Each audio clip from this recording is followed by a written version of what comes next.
Bismillahirrahmanirrahim. Alhamdulillahirabbil alamin. Wa bihi nasta'inu ala umuri dunya waddin. Wassalatu wassalamu ala sayyidil anbiya'i wal mursalin. Sayyidina wa maulana Muhammadin wa ala alihi wa ashabi ajma'in. Amma ba'du. Hadratul muhtaramin, para alim ulama, para kiai, para asatid, para ustadzah, wabil khusus kepada segenap pengasuh, ketua, pengurus Yayasan Pendidikan Islam Al-Barkah, mudah-mudahan diberkahi oleh Allah Subhanahu wa taala.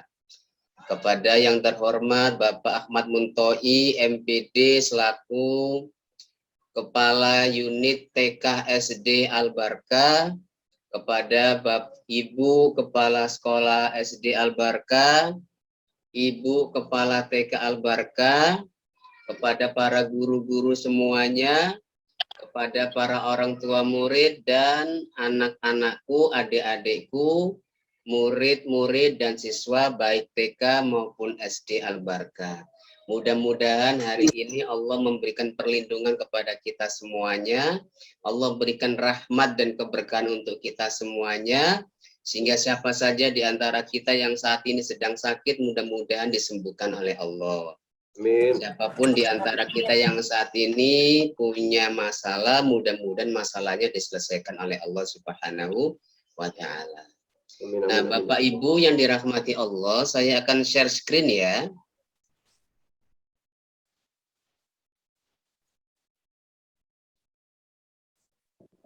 Oke. Apakah kelihatan ini? Kelihatan ya? Baik. Belum, Pak. Pak. Oke. Kelihatan. Sudah, Pak. Ya. Sama mama. Baik. Sudah kelihatan Bapak Ibu ya, teman-teman semuanya. Nah, sebetulnya pagi hari ini saya akan berdiskusi dan berbincang dengan salah satu dokter di Rumah Sakit Aulia Jagakarsa. Namanya Dr. Davi, beliau adalah direktur di Rumah Sakit Aulia. Tapi mohon maaf beliau sedang isoman saat ini karena beberapa waktu yang lalu terdampak atau dinyatakan positif COVID-19. Jadi nggak bisa bergabung dengan kita pada hari ini. Assalamualaikum. Salam. Nah, baik Bapak Ibu sekalian yang dirahmati Allah, teman-teman semuanya, adik-adik siswa dan siswi, murid-murid TK dan SD Al-Barkah. Hari ini kita akan berbicara tentang makanan. Ya, kita berbincang, berdiskusi tentang makanan, tentang minuman. Kenapa? Nah, karena masa pandemi ini kita harus banyak makan. Ya. Harus banyak makan supaya apa? Supaya imun tubuhnya kuat, supaya badan tetap sehat. Jadi kalau virus menyerang itu kita tidak terpapar oleh virus. Dan sekarang ini masa pandemi di mana kita dipaksa untuk harus di rumah, sekolah harus di rumah, teman-teman siswa semuanya. Harusnya kita bersyukur. Karena apa? Di SD dan TK Al-Barkah ini meskipun dilaksanakan secara online pembelajarannya, banyak di antara teman-teman kita di luar sana, di sekolah yang lain, itu tidak seberuntung kita. Saya beberapa waktu yang lalu itu berkeliling ke sekolah-sekolah. Untuk apa? Sama melakukan kampanye dan edukasi protein. Ya, dan rata-rata sekolah yang kita ajak untuk kita berbincang seperti ini tidak mau pakai online, virtual atau pakai Zoom. Kenapa? Aduh Pak, pakai Zoom segala, mending ketemu langsung aja deh, siswa-siswa dikumpulkan. Habis kalau pakai online, kita anak ada 3. Handphonenya 1. Di bawah bapaknya kerja pula, jadi nggak bisa pakai online, harus kemudian kumpul. Nah, ketika kumpul ini kan menjadi risiko. Karena apa? Ada kerumunan, ada orang yang dikumpulkan. Karena itu, meskipun secara darurat kita lakukan juga kegiatannya, tapi protokol kesehatannya ketat. Harus pakai masker, dan saya pakai maskeran juga berlapis-lapis. Ya, cuci tangan pakai sabun sebelum datang ke tempat itu. Ini untuk apa? Untuk kesehatan kita semuanya. Nah, kita hari ini nggak perlu pakai masker karena kita ada di rumah masing-masing. Meskipun kita secara fisik jauh, tapi pada hakikatnya kita dekat. Saya sama Pak Ahmad Muntoi ini paling cuma 30 cm ini ya. Ini dekat sekali, kita ini nggak berjauhan, kita malah didekatkan secara virtual. Ya, dengan demikian mudah-mudahan hari ini kita akan mendapatkan insight-insight yang baik. Kenapa sih kita harus ngomongin makanan? Ya, kenapa sih kita harus menjadi sehat? Dan sehat itu sebetulnya murah. Sakit itu yang mahal. Orang yang sekarang kena COVID-19 itu, Bapak Ibu, teman-teman semuanya, kalau bayar sendiri di rumah sakit, sampai masuk ICU, itu biayanya kurang lebih 150 juta. Kalau kena COVID nih. Tapi kalau misalnya dirawat di Wisma Atlet, ya, yang itu dibayar pemerintah, ya gratis. Tapi kalau bayar sendiri 150 juta itu paling minimal. Nah, artinya apa? Sakit itu mahal. Sementara untuk sehat itu kita murah dan hanya membutuhkan makanan saja. Nah, hari ini kita akan berbincang, belajar, memahami tentang protein yang ada di makanan kita, terutama dalam sari kedelai, ada di produk-produk kedelai. Kenapa? Karena itu yang sering kita jumpai setiap hari. Dan kegiatan ini kita didukung oleh yang pertama namanya US Soy atau USEC. USEC itu adalah US Soybean Export Council, sebuah lembaga yang memfasilitasi ekspor dan impor kedelai dari Amerika Serikat. Kemudian ada Soybean Indonesia, itu lembaga yang concern meneliti dan mengedukasi tentang apa manfaat kedelai, mengajari orang supaya jadi pengusaha bidang olahan kedelai dan lain sebagainya. Sementara Puspita dan Fitkusoya itu adalah sebuah perusahaan yang sedang bertumbuh untuk memproduksi minuman dalam bentuk susu kedelai. Kenapa hari ini kita berbincang? Supaya kita paham. Kalau kita paham manfaatnya apa, maka kita nggak perlu panik buying. Apa itu panik buying? Kita panik dan kemudian borong. Memborong apa? Memborong susu di dalam kaleng.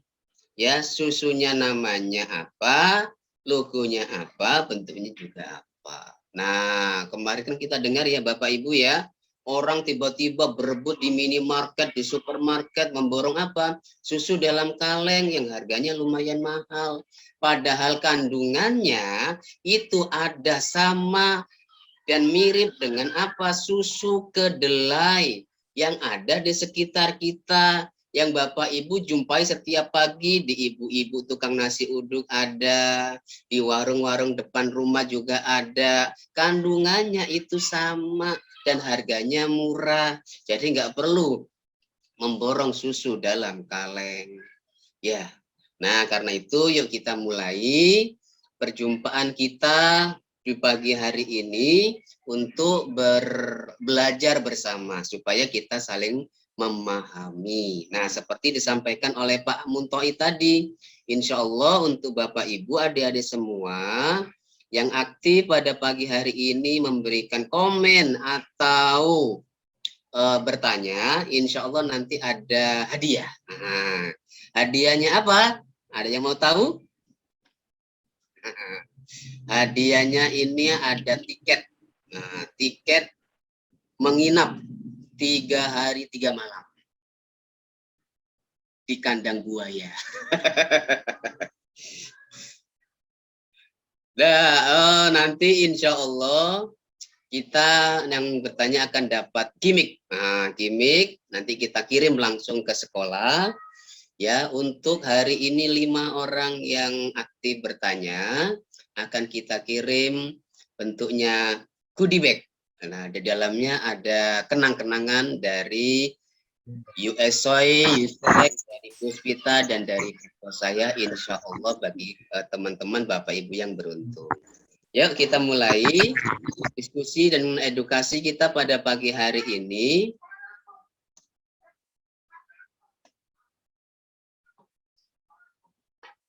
Oh, sebentar.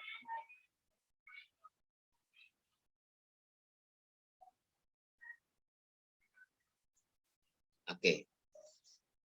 Nah, Bapak Ibu, teman-teman semua, kalau kata orang itu tak kenal maka ta'aruf, ya. Maka saya datang di ruang ini, saya ingin berkenalan terlebih dahulu bahwa saya teman lamanya Pak Ahmad Muntoi dulu di zaman perjuangan masih muda.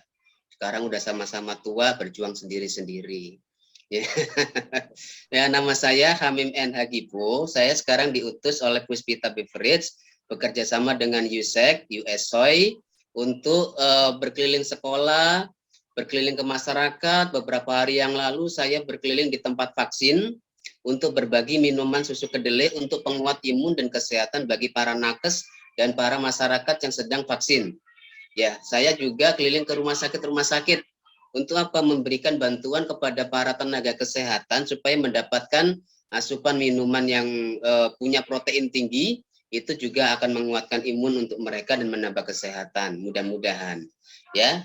Nah, tema kita pada hari ini adalah ini pentingnya protein sari kedelai untuk imun dan kesehatan.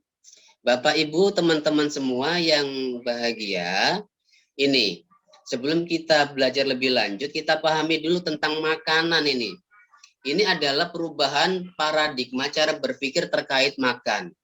Kalau Bapak Ibu kita dulu, nenek-nenek, kakek-kakek kita dulu, zaman dulu ya, itu kalau masalah makan, itu yang muncul di persepsi adalah makan untuk hidup. Jadi setiap hari makan memang untuk bertahan hidup. Nah, kita bersyukur hari ini makanan berlimpah meskipun pandemi, meskipun krisis, tapi masih makanan bisa gampang dijumpai. Di beberapa daerah di Indonesia yang ekonominya tidak terlalu bagus, orang masih berjuang untuk bisa hidup. Supaya apa? Dengan apa? Bagaimana mereka supaya bisa bertahan hidup? Yaitu dengan berusaha untuk mendapatkan makanan.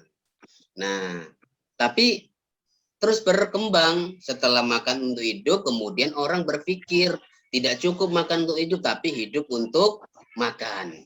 Jadi kalau setiap hari makan aja, hari ini pagi bakso, siang soto, malam sate, itu makan aja yang dipikirin terus. Seperti kita ini kadang-kadang ya. Terus berkembang lagi, tidak cukup hidup untuk makan, tapi apa? Makan untuk bergaya.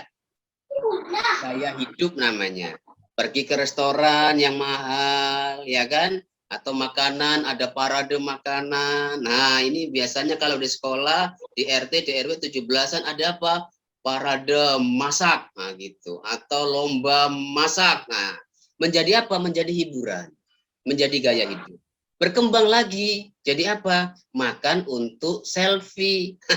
Kita ini sekarang. Wah, teman-teman semua kalau datang ke rumah makan, pesan apa? Bakso, makan bakso. Setelah dikasih sama abang baksonya, bukannya berdoa tapi difoto. Padahal ini Bu Kepala Sekolah SD, Bu Kepala Sekolah TK, kan sudah mengajari kalau sebelum makan berdoa, ya Bismillahirrahmanirrahim. Kan begitu dulu ya.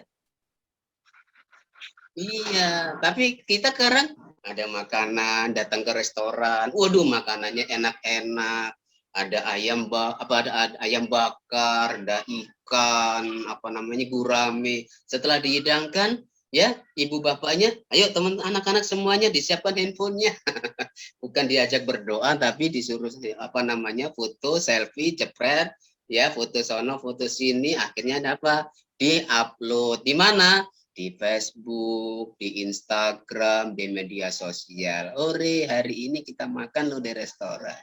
Ya, berdoanya enggak. Nah, kemudian berkembang.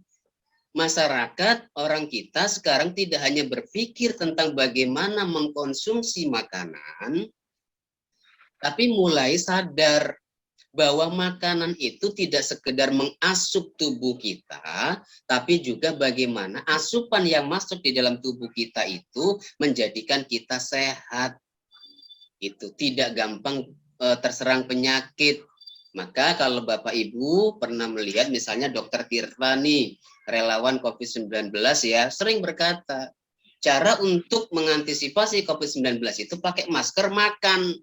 Makan apa? Supaya badan ini mendapatkan asupan makanan yang baik, nutrisi dan gizinya itu terpenuhi. Dengan demikian apa? Imun tubuhnya bagus. Anak-anak ini, ya Bapak Ibu, anak-anak kita ini, itu kan kalau disuruh tinggal di rumah terus kan nggak mau. Karena apa? Dunia anak itu dunia bermain. Mereka ingin terus bermain. Semakin terus di rumah, itu secara psikologi dan perkembangan kedewasaannya, perkembangan cara berpikirnya akan terganggu. Mereka butuh bermain. Nah, karena itu anak kecil itu harus dijaga juga pola makannya supaya apa? Kalaupun kita berikan waktu untuk bermain di luar, tetap jaga protokol kesehatan, tapi itu badan mereka tetap sehat, ya kan? Kemudian daya tahan tubuh mereka juga kuat, dengan demikian selalu sehat begitu. Nah, lanjut. Nah, kalau kita paham makanan itu penting buat kita, selain untuk supaya kita tidak lapar, juga supaya kita tetap sehat. Kalau kita tetap sehat, maka kita akan selalu semangat untuk menjalani hidup, semangat belajarnya, dan seterusnya, dan seterusnya. Lalu, nah ini yang penting, makanan yang kita asup, yang kita masukkan ke dalam tubuh kita, itu harus ada gizinya. Lalu nutrisi dan gizi apa yang dibutuhkan tubuh kita dari makanan yang kita makan? Ini Bapak Ibu. Yang pertama, nutrisi yang dibutuhkan tubuh itu pertama karbohidrat. Karbohidrat adalah sumber energi bagi tubuh kita. Ya, karena apa? Di dalam karbohidrat ada gula yang mengubah gula sederhana dari untuk menjadikan sumber energi tubuh kita. Tapi juga karbohidrat itu ini dibakar, harus dibakar. Inilah sumber energi sehingga kita bisa beraktivitas, ya. Dengan demikian kalau karbohidrat yang kita makan ini itu tidak tercerna atau tidak diolah oleh tubuh, akan menumpuk, disimpan oleh tubuh kita jadi lemak. Ini kita menjadi gendut, menjadi kita gemuk. Nah, apalagi kalau berkelebihan. Bagaimana caranya agar tidak berkelebihan karbohidrat?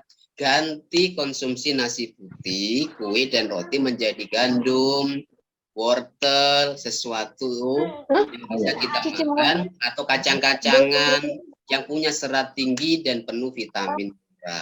Nanti lagi tanggal 12. Nah, yang penting badan kita ini terpenuhi. Kadang-kadang ya Bapak Ibu sekalian, kita ini kalau orang Indonesia, kalau nggak makan nasi, belum makan. Betul ya? Padahal pagi donat udah 3. Ya, nanti ibu guru nyampe di sekolah, itu ada mie instan, Indomie, ya, isi 2. Waduh, langsung. Kemudian mau pulang nanti dari sekolah, datang lagi, roti. Wah, pada itu karbo semuanya. Sehingga kalau kemudian badan kita kemudian gemuk, itu boleh jadi karena karbohidratnya bertumpuk di tubuh kita. Nah, sebenarnya berapa sih yang karbohidrat yang dibutuhkan oleh tubuh kita? Itu disarankan 40% kalori kita ini bersumber dari karbohidrat. Nah, ini untuk ibu-ibu nih, ibu-ibu biasanya perempuan Indonesia dengan berat badan kegiatan normal hanya membutuhkan 1.500. Jadi kita membutuhkan 600 kalori per hari, itu setara dengan 3 porsi nasi putih per hari. Bu ya, nah ini anak-anak juga nih ya. Jadi kenapa sih kita makan itu sehari 3 kali? Pagi, sarapan, siang makan siang, dan juga sore atau menjelang malam makan sore atau makan malam. 3 kali saja. Ini sudah tercukupi karbohidrat kita. Tapi kan tadi di sekolah makan donat 3 biji. Mau pulang sekolah sudah Indomie 2 mangkok. Nanti sore ada tukang bakso lewat, minyak 2. Ditambahin ya bang, ya minyak banyakin. Ini jadinya apa? Bertumpuk. Nah, dengan demikian harus dibakar. Cara membakarnya apa? Olahraga. Lalu apa nutrisi yang kedua yang dibutuhkan oleh tubuh? Yaitu protein. Nah, protein ini penting. Berguna untuk apa? Untuk pertumbuhan dan perbaikan sel. Ini perlu dan sangat-sangat penting untuk adik-adik siswa, adik-adik siswi, ya, murid-murid semua, anak-anak kita ini Bapak Ibu. Ya, protein diperhatikan, tubuh kita memecah protein menjadi berbagai macam asam amino, kemudian diserap oleh sel-sel tubuh untuk kebutuhan metabolisme dan pertumbuhan. Jadi anak-anak kita ini membutuhkan asupan protein supaya pertumbuhannya bagus. Nah, Indonesia saat ini Bapak Ibu itu punya problem, masih punya PR lah. PR-nya apa? Tentang isu stunting.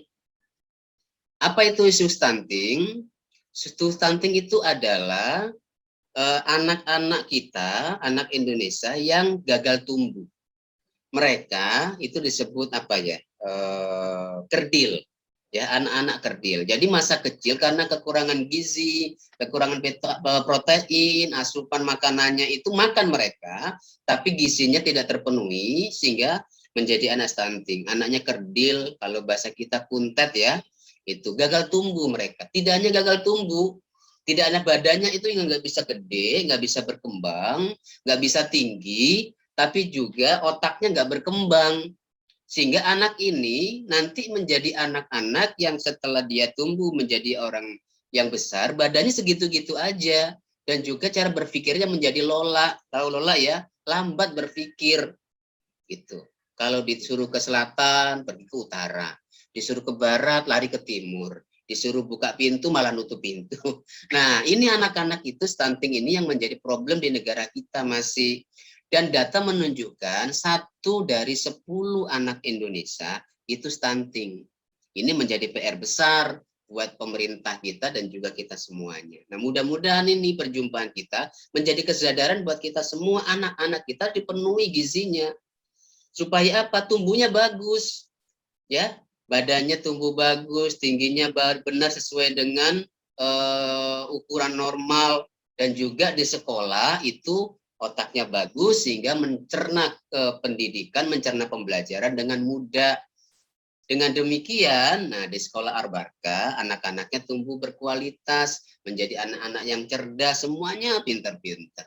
Nah, kalau semuanya pintar-pintar kan ibu guru, pak gurunya kan menjadi bangga ya, nilainya baik semua. Menjadi sekolah yang kemudian menjadi sekolah berkualitas. Karena apa? Anaknya berkualitas semua. Nah, berapa banyak protein yang dibutuhkan setiap hari? Tubuh kita ini, Bapak Ibu, teman-teman semua, membutuhkan 0,8 gram protein dari setiap 1 kilogram berat tubuh kita. Nah, silakan dihitung sendiri. Berat tubuh kita berapa dikalikan 0,8 kali per kilogramnya. Itu kebutuhannya. Jadi protein yang dibutuhkan untuk bapak-bapak laki-laki itu sekitar 44 gram setiap hari dan 36 gram untuk perempuan. Nah, sebagai acuan nih, nah ini Bu ya, Bapak semuanya, untuk acuan saja. 36 sampai 44 gram itu ya, protein setara dengan 1 sampai 2 dada ayam. Ayo, siapa yang biasanya pagi suka dimintakan mamanya goreng ayam atau beli ayam apa itu fried chicken, banyak ya. Nah, dibuat bekal ke sekolah, mintanya cuma cukup 1, mintanya 2 ya, nasinya 1, ayamnya 2, paha 1, dada 1. Akhirnya apa? Itu berlebihan. Nah, apa yang terjadi ketika kelebihan protein? Nih, nah ini penyakit kita Bapak Ibu. Apa? Asam urat, kolesterol, berat badan naik, gangguan fungsi ginjal, dan meningkatkan risiko kanker. Jadi Allah Subhanahu wa Ta'ala itu sudah menatah tubuh kita sesuai dengan norma dan sesuai dengan kadar tubuh kita. Dan Al-Quran selalu menyebutkan ada surat Al-Ma'idah, ya kan? Ayat-ayat hidangan, surat hidangan, ya. Kita disuruh untuk makan sesuatu yang halal, tidak cukup halal, tetapi juga toyib, sesuatu makan yang baik. Makan yang baik itu apa? Makan tidak sekedar higienitasnya atau kebersihannya, tapi juga pola makan cukupnya. Tidak berlebihan dan juga tidak kurang.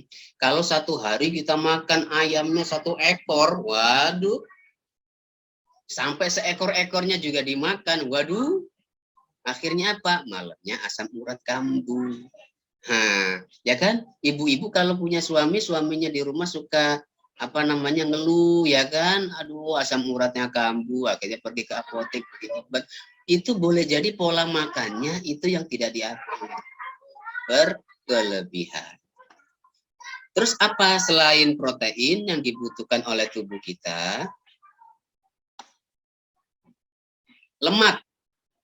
Lemak itu kadang dianggap, wah ini nih yang bikin orang kegemukan, ini lemak. Bukan. Lemak itu sumber energi. Ya, sumber energi untuk apa? Untuk membantu menyerap vitamin A, vitamin D, vitamin E, vitamin K, dan pembentukan hormon di dalam tubuh. Iya, nah lemak yang tidak baik itu kalau berkelebihan lemak. Kalau tubuh kita nggak ada lemaknya, wah kurus kering namanya. Nah, sumber lemak yang baik apa? Ada alpukat, kacang-kacangan, sayur hijau, buah-buahan. Nah, ini anak-anak kita, adik-adik semua ya, ini kalau senang dengan hal ini, maka ya sayur-sayuran yang hijau, buah-buahan, insya Allah sehat. Nah, tapi kalau kelebihan juga tidak baik. Apa yang terjadi kalau kelebihan lemak? Ya kanker, obesitas, kegemukan, sembelit, ya, kerusakan dinding arteri dan otak kita, kolesterol jadi tinggi. Kalau berlebihan, tapi kalau cukup, maka itu menjadi sesuatu yang baik buat tubuh kita. Rata-rata orang dewasa itu sebaiknya mengkonsumsi 30% lemak, 30% protein, 40% karbohidrat. Nah, sehingga makanannya udah tahu Bu ya. Kalau kita makan 1 piring itu, nah piring makanan nih, itu kita sudah bisa ngatur 40%-nya itu karbohidrat, 30%-nya protein, 30%-nya lagi lemak, ya. Sehingga kalori dan kebutuhan asupan gizi kita terpenuhi. Kadang-kadang kan kita enggak, ya, nasinya banyak sehingga karbohidratnya 100%, ikan, ayam, dagingnya banyak, wah, sehingga proteinnya juga 100%, lemaknya juga banyak lagi, waduh, tambah kecap, tambah santan, wah, macam-macam. Sehingga apa? Ya sudah, orang jadi gemuk. Jadi tidak sekedar gemuk, kalau gemuk boleh jadi nggak sehat. Tapi kalau kegemukan itu yang menjadi tidak baik. Karena apa? Penyakit pasti datang. Nah, sebagai acuan 1.500 kalori per hari. 30% lemak setara 450 kalori atau 3 sendok olive oil atau 6 sendok makan selai kacang sehari. Gampang ya ternyata.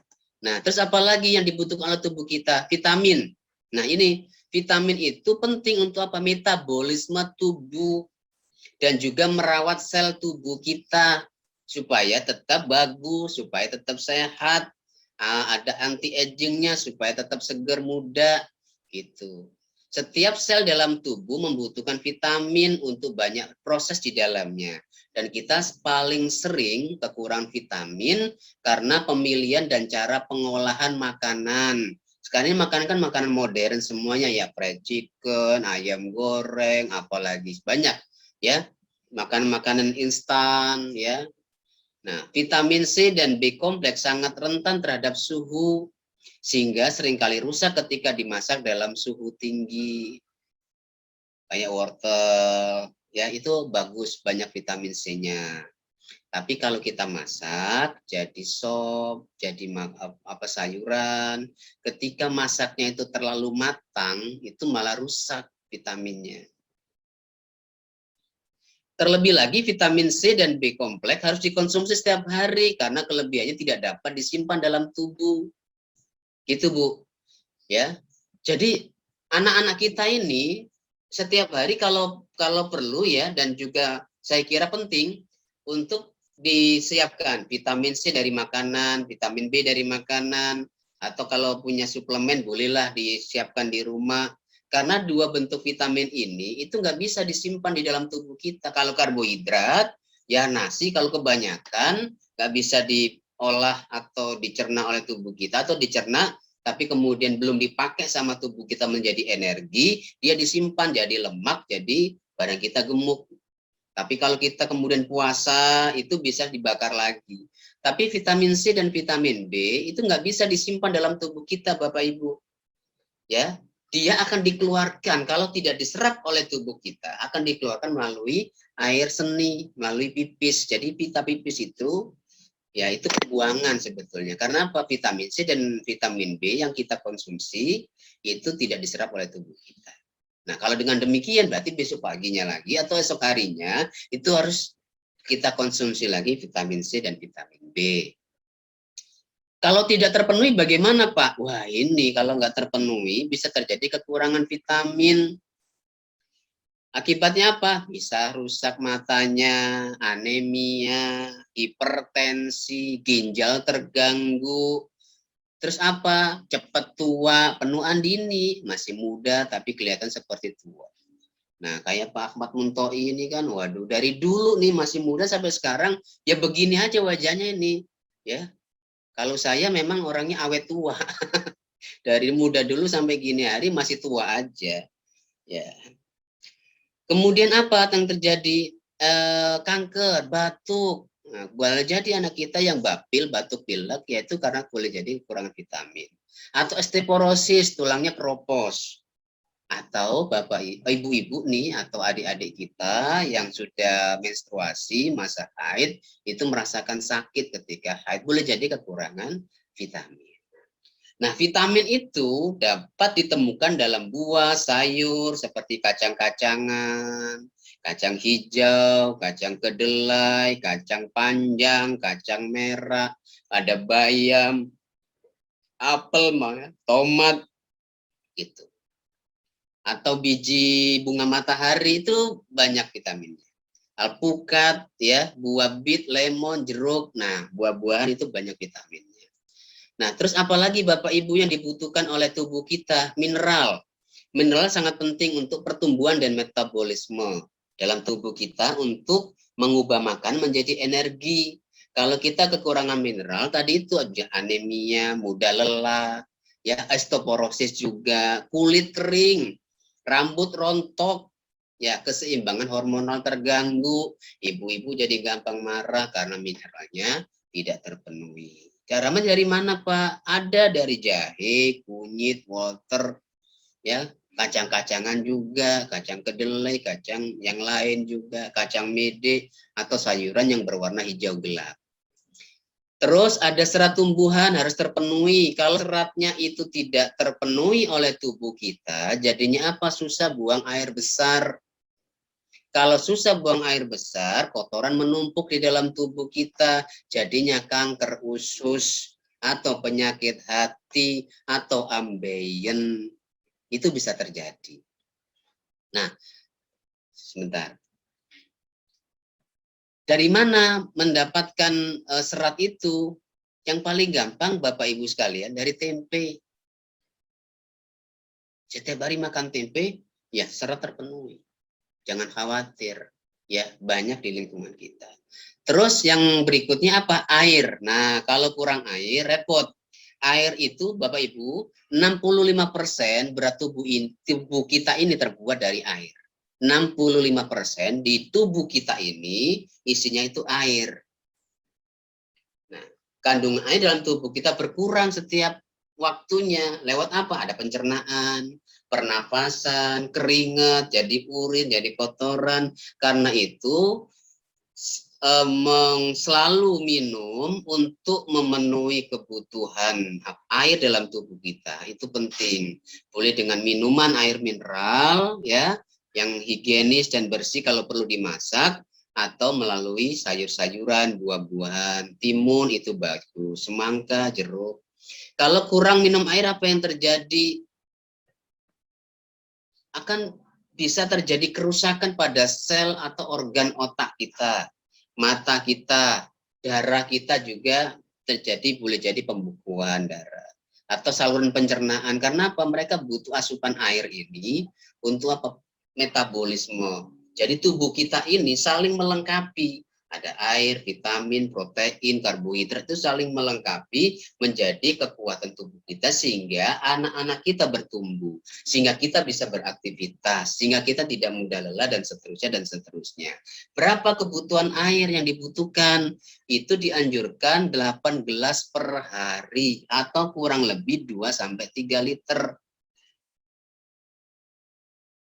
Cukup jelas ya, 2 sampai 3 liter, 8 gelas per hari. Nah, tapi kalau berlebihan juga tidak baik, tidak sehat. Pak, bagaimana caranya kita tahu bahwa air yang kita minum itu cukup apa tidak? Cara yang paling mudah dan paling sederhana adalah dengan melihat warna ketika kita buang air kecil. Ya, kalau pipis dilihat airnya itu warnanya seperti apa. Kalau semakin keruh atau semakin kuning atau pekat ya, itu berarti kita kurang minum air. Tapi kalau semakin bening, semakin warnanya itu semakin terang, itu berarti bagus. Dan warna yang baik adalah kuning terang. Ya, kuning terang itu berarti kecukupan kita bagus. Nah, Bapak Ibu sekalian, teman-teman semuanya, anak-anakku, ada yang tahu ini gambar apa? Tempe. Ini semua pasti tahu ini gambar tempe. Kalau ini apa ya? Kecap dan susu. Waduh, tempe, tahu, kecap, dan susu. Ini familiar buat kita semua ya. Bapak Ibu semuanya lebih sering makan tahu tempe, apa lebih senang makan ayam dan daging? Balance, Pak. Balance. Ya, kalau anak-anak kita lebih senang tempe. Lebih senangnya apa biasanya? Lebih senang ayam dan seterusnya. Kecap, Pak, sama telur. Oh, kecap sama telur ya, Bu ya. Baik, nah ini nih. Ini kenapa saya tunjukkan gambar ini. Ada tempe, ada tahu, ada kecap di tengah, ada susu. Ini susu kedelai. Nah, ini sebetulnya Bapak Ibu, dibandingkan dengan makanan yang lain atau sumber makanan hewani, itu sama. Kandungan di dalam kedelai itu proteinnya dibandingkan dengan protein yang ada di susu sapi sama. Protein di tempe, olahan produk kedelai yang lain seperti tahu, kecap, tahu, atau makan yang lain yang dari bahan kedelai dibandingkan dengan minarnya protein yang ada di daging sapi, daging kambing itu hampir sama. Nah, sekarang kita tanya, kalau beli tempe atau beli tahu dan kita konsumsi dibandingkan dengan beli ayam dan beli daging, lebih murah mana? Tempe apa ayam atau daging? Tempe, Pak. Tempe. Tapi seringkali kita ini mindset kita itu dianggap bahwa tempe ini, tahu itu adalah makanan orang susah. Betul ya, Bu ya? Kalau ayam, daging, ikan itu makanan orang punya uang. Padahal yang kita konsumsi itu hampir sama. Meskipun secara kolesterolnya tempe dan tahu produk kedelai lebih rendah. Kenapa? Karena ini sumber protein nabati. Ya, Bapak Ibu kan masih ingat ya kalau protein itu dibagi dua. Ada protein hewani, ada protein nabati. Apa bedanya? Protein hewani protein yang bersumber dari makanan dari binatang. Misalnya unggas, ayam, bebek, terus apalagi itu sapi, daging ayam, daging kambing, dan seterusnya, dan seterusnya. Yang berasal dari hewani. Nah, kalau protein nabati dari tumbuhan, dari jagung, dari almond, dari kedelai, dari kacang hijau, dari kentang. Nah, itu menunjukkan bahwa protein-protein itu banyak di sekitar kita, nutrisi banyak sekitar kita, hanya saja kemudian masyarakat kita masih menganggap seperti tempe, tahu, itu makanan kelas 2, atau susu kedelai itu minuman bagi orang-orang yang nggak bisa beli susu sapi, padahal kandungannya hampir sama, Bapak Ibu. Sehingga kemudian beberapa waktu yang lalu kita juga bingung karena apa? Ketika muncul info di media sosial bahwa susu di dalam kaleng yang apa itu namanya, yang gambarnya beruang itu bisa menyembuhkan COVID misalnya, bisa mencegah COVID-19. Akhirnya orang berbondong-bondong ya, pergi ke minimarket, pergi supermarket, cari, sehingga apa? Diborong. Yang kaya siapa? Padahal kandungannya itu hampir sama dengan susu kedelai yang ada di dalam pasar-pasar, di warung-warung, di ibu jual nasi uduk depan rumah kita yang harganya 2.000, 3.000, murah. Tapi karena pola pikir kita sudah termindset begitu rupa, sehingga minum sari kedelai atau susu kedelai dianggap sesuatu yang wah nggak mungkin itu bisa menyembuhkan apa, bisa bikin sehat. Kemudian lebih percaya pada minuman di dalam kaleng. Padahal sama saja Bapak Ibu. Nah sekarang kita mulai tahu. Nah yuk kita pelajarin Bapak Ibu ya. Nah perhatikan di sini. Kedelai yang tadi saya sebutkan itu dikenal sebagai kacang-kacangan yang mengandung beberapa zat gizi yang bermanfaat yang meliputi protein tadi ya, lemak dibutuhkan tubuh kita, karbohidrat ada, vitamin juga ada. Perhatikan, kedelai kering itu mengandung 36% protein, 16% minyak, 35% karbohidrat, ya 17% serat pangan, 5%-nya mineral yang dibutuhkan tubuh kita tadi, termasuk beberapa komponen lain termasuk vitamin. Nah, protein yang di dalam kedelai itu merupakan salah satu sumber protein pangan yang paling murah. Beli tempe sama beli daging, nah pasti lebih murah tempe. Padahal proteinnya juga banyak terkandung di situ. Nah, sekarang ini banyak orang yang sudah melakukan pemahaman untuk hidup sehat, sehingga mereka melakukan ada yang namanya kelompok vegetarian. Pernah dengar ya? Vegetarian itu adalah orang-orang yang tidak mau lagi makan dari binatang, ya tidak mau makan daging, mau ayam, mau sapi, kambing, dagingnya mereka nggak mau. Semuanya harus dari sumber nabati, dari tumbuh-tumbuhan, mereka baru mau. Sehingga apa? Ya yang kentang, jagung, tempe tadi itu menjadi idola. Sekarang dikembangkan Bapak Ibu, ada namanya sate tempe. Waduh. Ada yang namanya rendang tempe. Ada namanya apa itu namanya? Tempe coklat. Oh, kalau anak-anak nggak suka sama tempe, kasih coklat. Nah, Profesor Ahmad Sulaiman dari IPB itu menemukan satu penelitian, beliau melakukan penelitian, dan sekarang menjadi salah satu resep yang sedang dikembangkan. Menu apa? Jadi tempe itu bisa diolah menjadi minuman, dan itu sumber energinya besar. Untuk atlet-atlet ya, itu bagus sekali untuk memboosting energinya cepat kembali setelah berlaga. Nah, sekarang lagi di exercise untuk menjadi minuman yang bisa dikonsumsi oleh atlet-atlet kita yang bertanding, apakah itu bola, basket, ya atlet-atlet kita inilah. Itu sedang di exercise, diuji cobakan untuk menciptakan atau membuat minuman dari tempe.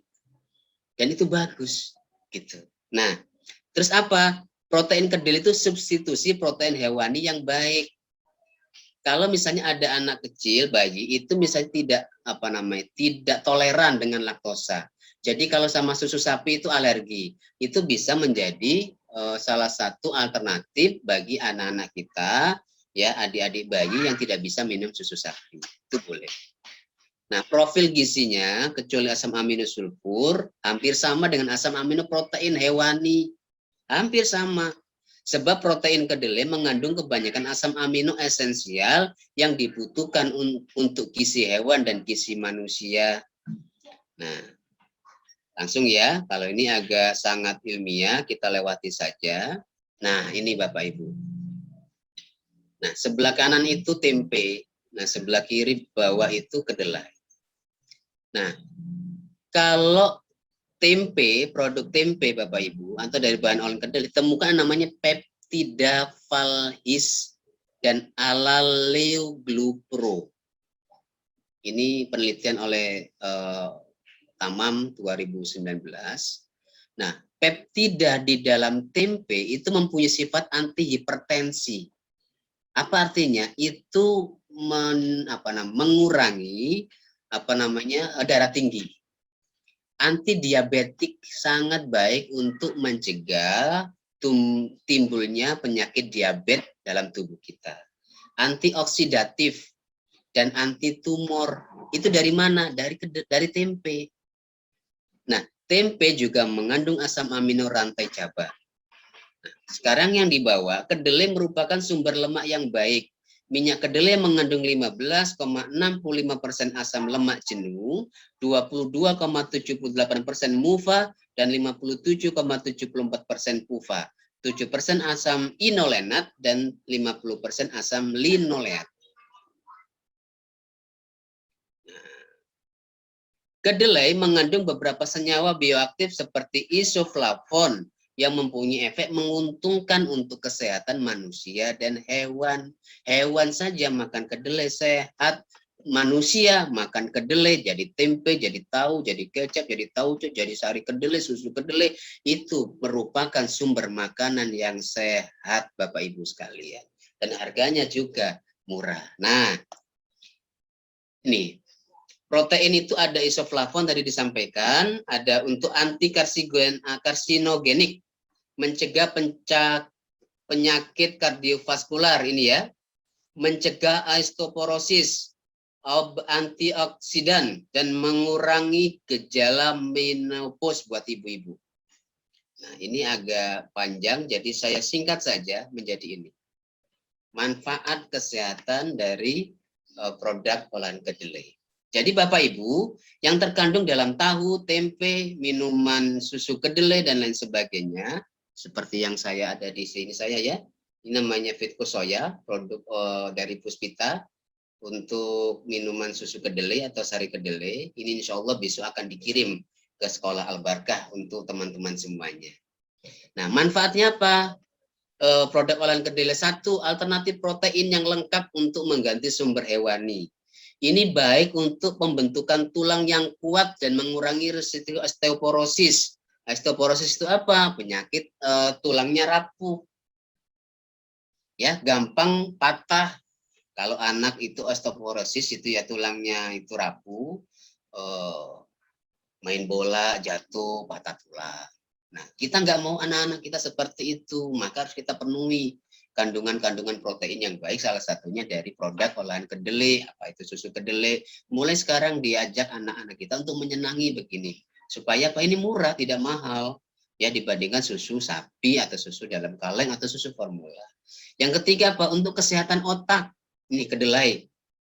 Mengurangi risiko penyakit kardiovaskular, mengurangi tekanan darah, mendongkrak sistem imun atau kekebalan daya tahan tubuh kita. Nih masa COVID-19. Ya. COVID ini hanya bisa dilawan dengan imun, dengan daya tahan tubuh. Jadi Bapak Ibu, kalau ada orang ya keluar terus jalan terus kok nggak tertular ya. Kok nggak pernah positif, boleh jadi imunnya kuat. Sementara banyak orang yang kemudian terpapar, kemudian sakit, dinyatakan COVID-19 positif, itu karena apa? Badannya tidak bisa mereduksi atau melawan virus-virus COVID-19. Daya tahan tubuhnya tidak kuat. Nah, Kedelai, kandungannya yang ada dalam produk olahan kedelai itu ada tempe, ada susu kedelai, itu untuk salah satunya mendongkrak sistem imun tubuh kita. Dengan demikian kita akan menjadi semakin sehat. Nah, paling tidak sebagai bentuk afirmatif lah, ya, dan juga untuk pencegahan supaya kita semakin tumbuh tidak terpapar oleh virus. Terus apa perlindungan terhadap stres oksidatif? Ini buat ibu bapak yang misalnya kerja di luar, kan kita kan sering ini terpapar asap knalpot ya, apalagi bapak-bapak yang apa namanya mengkonsumsi nikotin. Ini apa namanya kan oksidan semua masuk ya. Kemudian jadi kalau stres juga begitu. Ini perlu diantisipasi. Nah, produk olahan kedelai mengandung sifat yang melindungi terhadap kanker, mengurangi risiko dan membantu pengobatan diabetes, dapat membantu mengatasi gejala-gejala menopause sedang, ya terutama untuk ibu-ibu yang sudah mulai lanjut usia itu sangat terbantu mengurangi gejala menopause. Nah, itu produk olahan kedelai. Nah, kalau sekarang kedelai menjadi minuman bagaimana? Menjadi susu kedelai yang tadi sudah dijelaskan. Kalau kedelai diolah menjadi minuman dan kemudian kalau tempe kan ada fermentasinya ya, itu juga menjadi salah satu asupan yang bagus untuk tubuh. Kalau sari kedelai itu kan kedelai dijadikan susu, ya di blender diambil sarinya, ya ampasnya dibuang, sarinya kemudian yang dikonsumsi oleh kita. Itu manfaatnya apa buat tubuh kita? Satu, sumber protein yang sangat baik. Kedua, cocok untuk mereka yang memiliki intoleransi laktosa, anak-anak yang tidak tawar ya atau alergi dengan susu sapi. Ini salah satu alternatifnya. Minuman untuk vegetarian, orang-orang yang tidak suka dengan susu sapi, ya menghindari minuman-minuman yang dari binatang itu menjadi salah satu alternatifnya. Membantu menurunkan kadar kolesterol. Bapak Ibu yang punya kolesterol tinggi, banyak-banyak minum susu kedelai. Nah, ini saya kira satu hari satu botol ini saya kira sudah cukup. Terpenuhi kadarnya. Kemudian mengurangi risiko penyakit jantung, mengurangi risiko kanker tertentu, kanker prostat misalnya untuk bapak-bapak itu sangat terkurangi. Membantu pencegahan osteoporosis, mengurangi gejala menopause. Nah, dan juga untuk ibu-ibu nih, ya ibu-ibu apa? Membantu mengurangi kerutan wajah dan penuaan dini. Jadi kalau minum sari kedelai dirutinkan, itu bagus untuk apa? Supaya tidak cepat tua wajahnya. Kadang-kadang kan begitu ya. Masih muda tapi wajahnya kelihatan udah tua, kerutannya banyak. Nah, ini bisa dengan minum susu kedelai. Kan banyak di sekitar kita yang bisa kita jumpai di warung-warung juga ada. Terakhir ini Bapak Ibu, sebelum kita tanya jawab. Nah, kalau minuman kedelai atau produk olahan kedelai untuk masyarakat Indonesia, kita semua itu sesuatu yang sudah lumrah. Ya, kita kenal kedelai jadi tempe, kedelai jadi tahu, kedelai jadi tauco, kedelai jadi kecap, kedelai jadi minuman susu kedelai, sudah tahu semua. Dan sering kita makan juga. Tetapi konsumsi minuman dari bahan kedelai menjadi sari atau susu kedelai, Indonesia ini masih jauh. Jauh sekali. Ini datanya Bapak Ibu.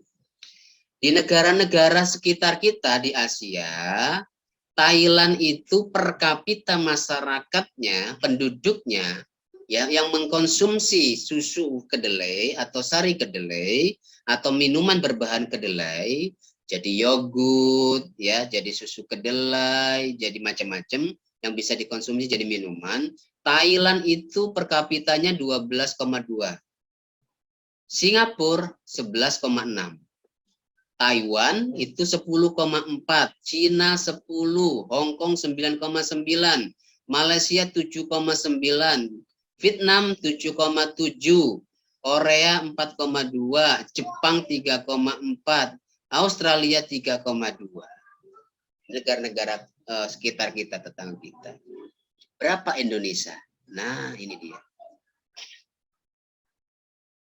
Indonesia per kapita masyarakat atau penduduknya yang mengkonsumsi minuman sari kedelai atau minuman berbahan kedelai yang proteinnya bagus tadi, yang manfaatnya sudah kita sampaikan, itu baru 0,43.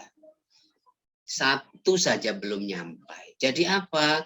Masyarakat kita ini masih sangat sedikit yang mengkonsumsi minuman kedelai atau minuman berbahan kedelai. Jadi sari kedelai, susu kedelai, yogurt, dan lain sebagainya, itu masih sedikit sekali.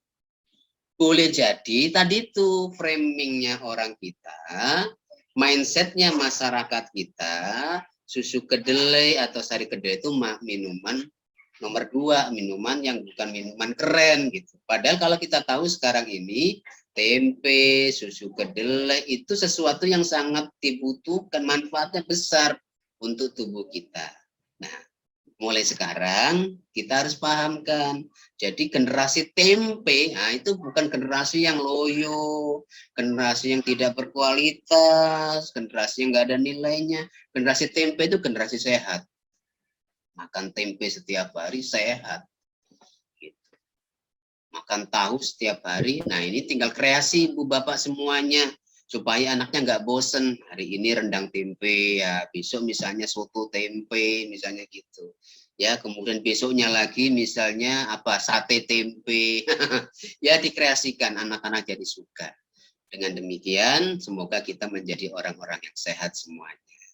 Nah hari ini dan seterusnya kita akan mencoba untuk hidup sehat ya, dengan pola makan yang baik, minuman yang baik, dan saya terus bergerak ini Bapak Ibu, dan mohon doanya supaya tetap semangat dan sehat. Saya masuk rumah sakit berbagi ini Fitfosoya ini ya, kita bagi ke nakes-nakes tenaga kesehatan, kita kasihkan ke Bapak Ibu yang sedang vaksin, kemudian kita keliling ke sekolah seperti saat hari ini. Ya, kita datang ke Al-Barkah meskipun secara virtual, dan kita berikan ini minuman sari kedelai ini supaya dikonsumsi, supaya sehat dan gratis. Nah, tidak pakai bayar. Nah, ini Fitfosoya ini besok akan datang nih di sekolah nih teman-teman semua ya Bapak Ibu. Kita kirim ke Al-Barkah sesuai jumlah siswa didiknya. Nanti tanya, Pak, yang dapat minuman sari kedelai itu murid-muridnya saja, guru-gurunya enggak. Wah, gurunya juga dapat. Tenang saja, gurunya juga dapat. Gurunya dapat 2. Ya, nanti dibagikan oleh Pak Ahmad Muntoi. Ya, besok kita kirim, insya Allah langsung ke sekolahan. Tinggal nanti Pak Ahmad Muntoi, teman-teman ibu bapak guru yang di sekolah, tinggal diatur saja bagaimana pembagiannya ya, supaya tidak terjadi kerumunan dan tetap protokol kesehatan. Misalnya ada tugas sekolah yang dikerjakan di rumah harus dikumpulkan besok, ibunya sambil mengumpulkan tugas ke sekolah ya, itu pulangnya dapat ini Fitfosoya sari kedelai. Nah ini sedang kita kampanyekan Bapak Ibu. Kita insya Allah besok ketemu dengan Kodim ya, untuk juga bersinergi bagaimana kita membagikan minuman ini ke masyarakat, tapi kita tetap sehat, tidak terpapar virus COVID-19, kita jaga jarak, tidak berkerumun. Nah kita besok akan ketemu dengan bapak-bapak tentara dari Kodim untuk membicarakan bagaimana teknis supaya pembagiannya untuk masyarakat divaksin misalnya, lagi vaksinasi. Nah ini tagline-nya sedang kita kembangkan nih. Nah bunyinya, ayo Indonesia minum sari kedelai, protein untuk meningkatkan imun tubuh. Nah saya ulangi ya, ayo Indonesia minum sari kedelai, protein untuk meningkatkan imun tubuh. Nanti Pak Ibu Guru nanti boleh ditunjuk nih siapa yang berani ini mengucapkan ini. Ayo Indonesia minum sari kedelai, protein untuk meningkatkan imun tubuh. Nah nanti kita kasih hadiah. Itu kira-kira Bapak Ibu sekalian yang dirahmati Allah, anak-anakku, adik-adik, siswa dan siswi sekolah Al-Barkah. beberapa pemaparan yang sudah saya sampaikan. Mudah-mudahan ada manfaatnya dan bisa dipahami bersama ya.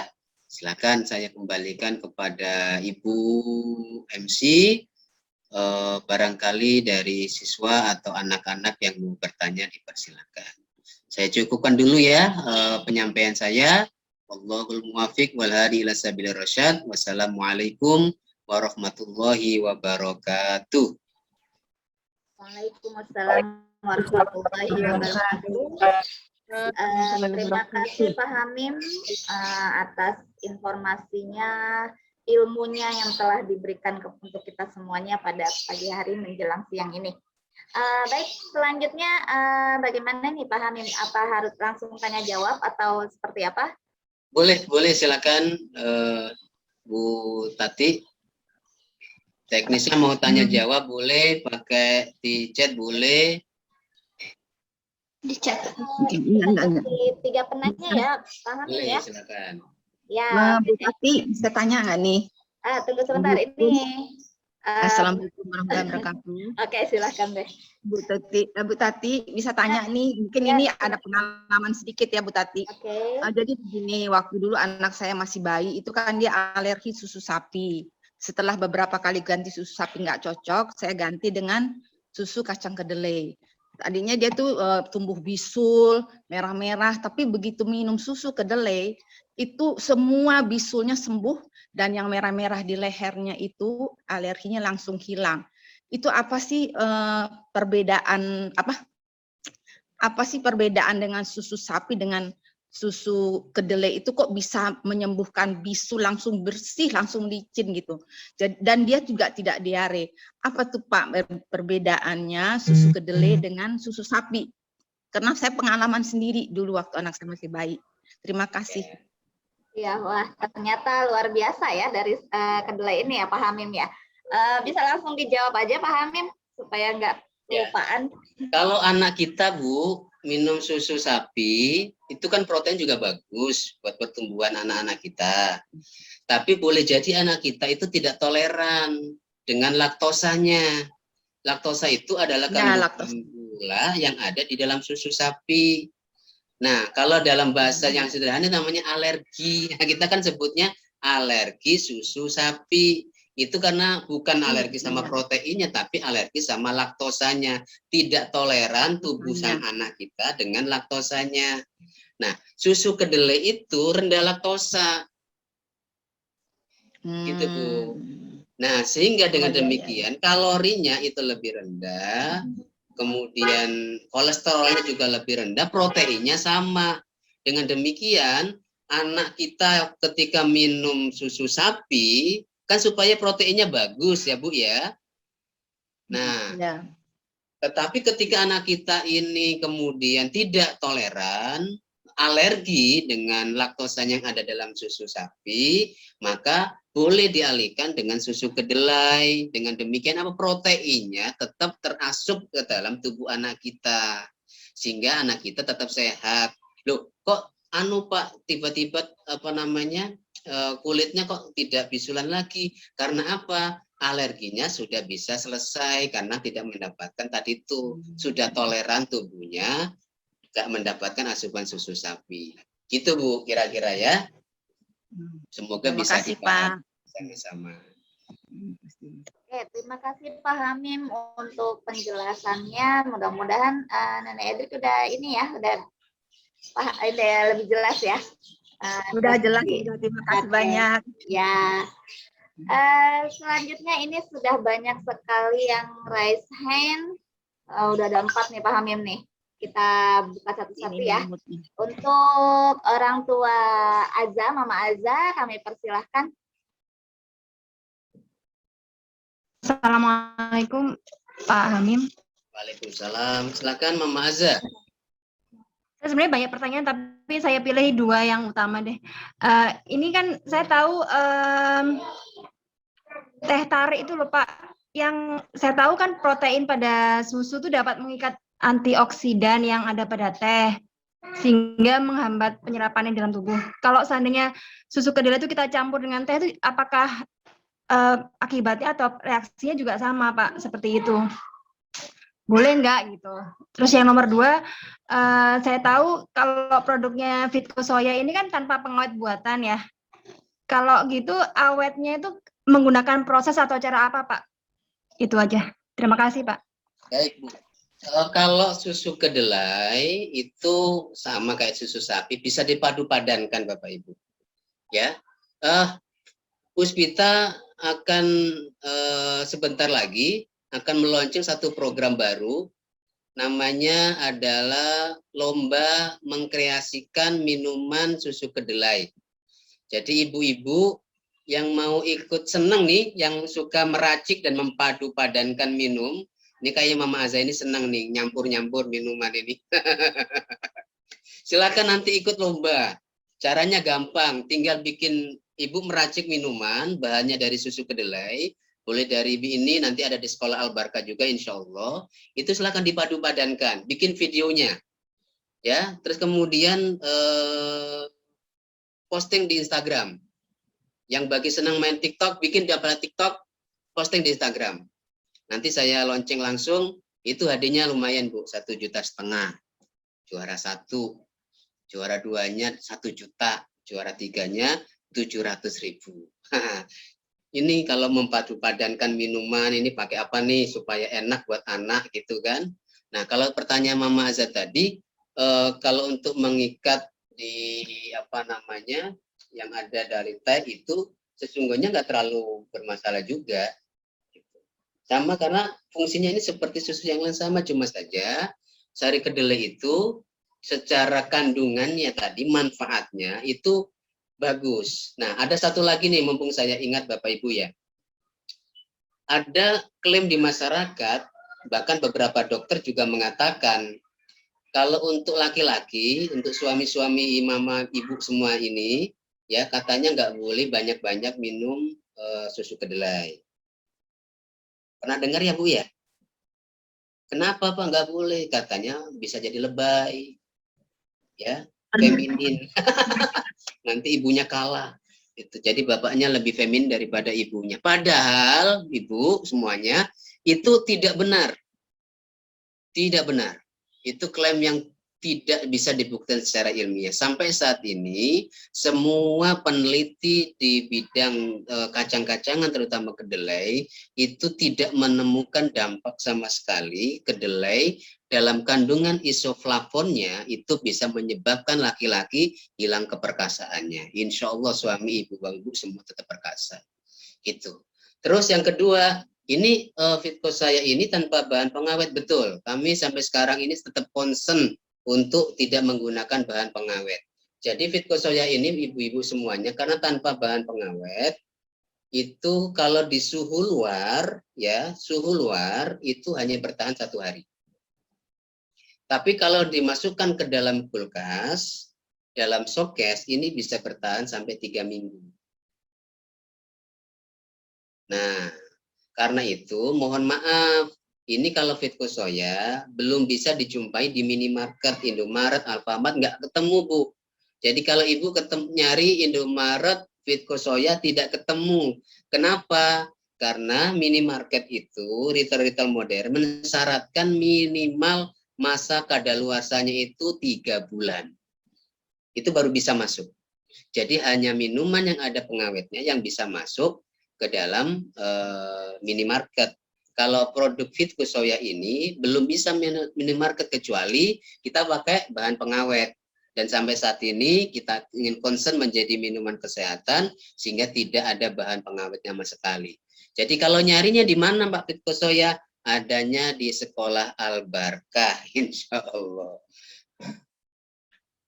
Itu terima kasih ya Ibu, Mama Azza. Ya, siap Pak Hamid. Oke, nanti Fitco-nya bisa didapatkan di Al-Barkah nanti ya, Mama semuanya. Pak Hamim, ini kelihatannya banyak sekali yang raise hand dan yang di chat juga banyak nih. Kita beralih ke chat dulu ya Pak Hamim ya, saya bacakan ya. Ini ada pertanyaan dari Mama Kini dari kelas 2. Dia menanyakan, apakah tidak masalah untuk anak-anak mengkonsumsi tempe setiap hari? nutrisi kedelainya lebih baik tempe atau tahu? Bisa dijawab cepat ini Pak Hamim. Ibu, sama saja tempe tahu digabungkan juga bagus. Ya, bagus yang mana? Sama-sama baiknya, hanya saja tempe itu fermentasi. Nah, fermentasi itu artinya apa? Itu ada kandungan yang lain, hasil fermentasi juga lebih bagus. Gitu. Jadi kalau tempe terus setiap hari apakah bagus buat kesehatan? Bagus. Nggak ada resiko, tidak ada. Malah ibu bisa cepat uangnya, tabungannya tambah banyak. Karena harganya murah, ya. Bagus sekali. Terus apalagi selanjutnya ini ada dari Damia kelas 1, yaitu saya lagi kena COVID hari ke-11. Apakah boleh saya mengkonsumsi susu kedelai? Ibu masih isoman apa sudah dinyatakan negatif? Ini sepertinya masih isoman di hari ke-11 kayaknya, Pak. Oke. Ini pernyataan Prof. Ahmad Sulaiman ya, dari IPB, Guru Besar Bidang Keamanan Pangan dan Gizi yang selalu mendampingi kami untuk tetap pada komitmen menjadi minuman kesehatan. Gini, Prof. Ahmad cerita ini, Bu. Beliau salah satu juga penyintas COVID. 2 minggu di rumah sakit, 2 minggu isoman di rumah. Nah, ketika isoman itu ada temannya membawa ini minuman sari kedelai, diminum setiap hari 1 botol, Ternyata lebih cepat, ya. Salah satu kesehatan semakin tumbuh dengan baik. Sehingga ini tadi manfaatnya apa? Ini untuk bukan secara cepat untuk memboosting imun ya, tapi sebagai salah satu protein yang ada di dalam kedelai itu bagus untuk penguatan sistem imun tubuh kita. Jadi kalau ibu COVID-19 selain juga melakukan isoman dan memperbanyak makanan yang bergizi, ini menjadi salah satu alternatif untuk memperkuat imun supaya virusnya bisa cepat dikalahkan. Gitu. Nah, dulu banyak orang yang terpengaruh, pakai susu dalam kaleng itu akhirnya diborong, harganya lebih mahal. Padahal isinya Bu dengan ini sama, proteinnya sama. Jadi boleh minum susu kedelai, jawabannya sangat dianjurkan. Terima kasih Bu ya. Jadi boleh. Nah, sudah jelas ya tadi Mama Damia. Jadi untuk COVID itu sangat boleh minum susu kedelai.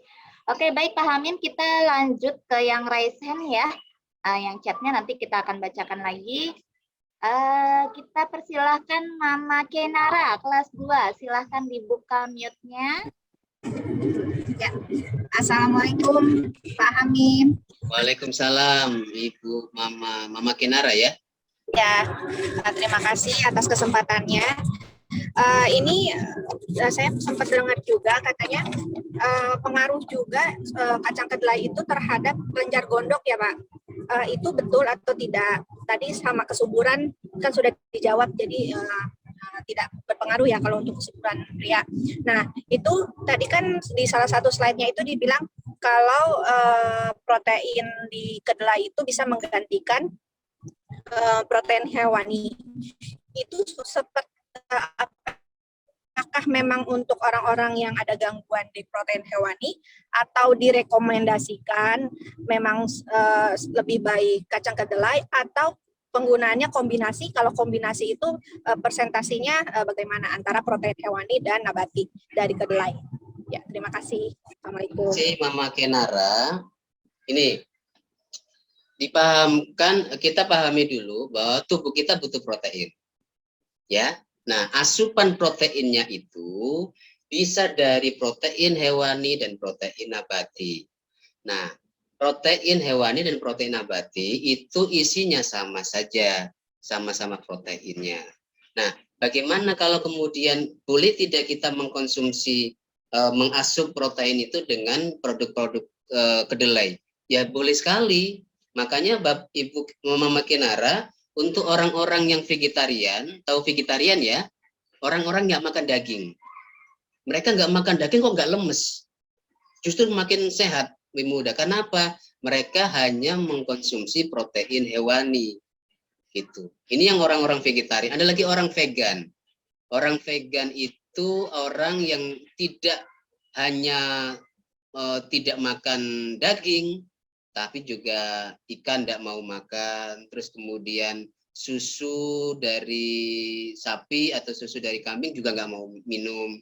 Gitu. Mereka hanya minum dari produk protein nabati, dan itu salah satunya adalah susu kedelai. Gitu. Nah, dan mereka juga sehat. Gitu. Tidak ada pengaruh sama sekali. Apakah juga mempengaruhi kelenjar? Tidak juga. Karena itu asupan kalau badan kita ini terpenuhi proteinnya, vitaminnya, gizinya, itu insya Allah badan kita tetap sehat. Tapi juga kalau kebanyakan juga tidak baik, Mama. Ya kan? Misalnya, saya senang Pak, susu kedelai, apalagi ini tanpa bahan pengawet. Saya sehari bisa minum 10. Proteinnya berlebihan. Gitu. Itu juga tidak baik. Sesuatu yang berlebihan itu tidak baik, sesuatu yang kurang juga tidak baik. Baik yang mana? Yang tengah-tengah. Tubuh kita terpenuhi protein, vitamin, kesehatannya, karbohidratnya juga terpenuhi, insya Allah sehat. Kalau kesuburan pada pria tidak terbukti sama sekali, Mama. Ya, sehingga kandungan isoflavonya itu tidak mempengaruhi keperkasaan laki-laki. Kesuburan tetap bagus. Ya. Nah, terima kasih. Mudah-mudahan bisa terjawab ya, Mama Kenara. Ya, terima kasih Pak. Ya, terima kasih Mama Kenara. Satu lagi ya, Pak Hamim ya, kita persilahkan untuk yang bertanya. Ini Mama Arfa ya, dari 4A, silahkan. Assalamualaikum warahmatullahi wabarakatuh. Waalaikumsalam warahmatullahi wabarakatuh. Ya Pak, saya mau tanya Pak. Gini kan selama pandemi ini kan tubuh kita harus kena asupan gizi yang cukup dan vitamin ya Pak. Nah, yang saya ingin tanyakan, kalau kita minum vitamin atau suplemen makanan setiap hari dalam jangka panjang, itu apakah bagus untuk tubuh kita gitu Pak? Apa nanti ada efek sampingnya? Nah, kalau misalnya kita nggak minum suplemen setiap hari, apakah bisa diganti dengan susu kedelai ini, Pak? Terima kasih. Assalamualaikum warahmatullahi wabarakatuh. Waalaikumsalam warahmatullahi wabarakatuh. Yang paling baik, Ibu, adalah menjaga keseimbangan tubuh. Ya, makanan itu yang kita asup, itu kita sudah tahu polanya. Makanya tadi, kalau kita makan yang enak, tapi kita lupa kandungannya, berapa proteinnya, berapa gizinya, berapa mineralnya, berapa besinya, berapa kandungan lemaknya, ya boleh jadi kita sehat pada satu sisi, tapi bisa sakit di satu sisi. Karena apa? Boleh jadi lemaknya yang kebanyakan. Gitu. Terus kita suplai nih vitamin, suplemen, ya kan? Ke dalam tubuhnya terus menerus. Kenapa? Takut nanti kena COVID segala macam. Apakah ada efek sampingnya? Boleh jadi ada, karena produk kimiawi pasti ada efek sampingnya gitu. Nah, kalau begitu saya nanti malah jadi sakit, Pak. Bagaimana kalau minum susu kedelai saja setiap hari? Kalau terlalu berlebihan juga tidak bagus juga. Gitu. Jadi harus seimbang. Nah, seimbang itu masing-masing orang akan berbeda kadarnya. Pak, saya ingin tahu nih, berat badan saya misalnya 60, tinggi badan saya adalah sekian ratus berapa sentimeter gitu ya. Nah, terus saya punya penyakit misalnya komorbid, penyakit bawaan gitu, misalnya asma atau apa. Saya harus berapa nih mengatur pola makan saya supaya saya tidak kambuh, supaya saya tetap sehat, saya tetap semangat.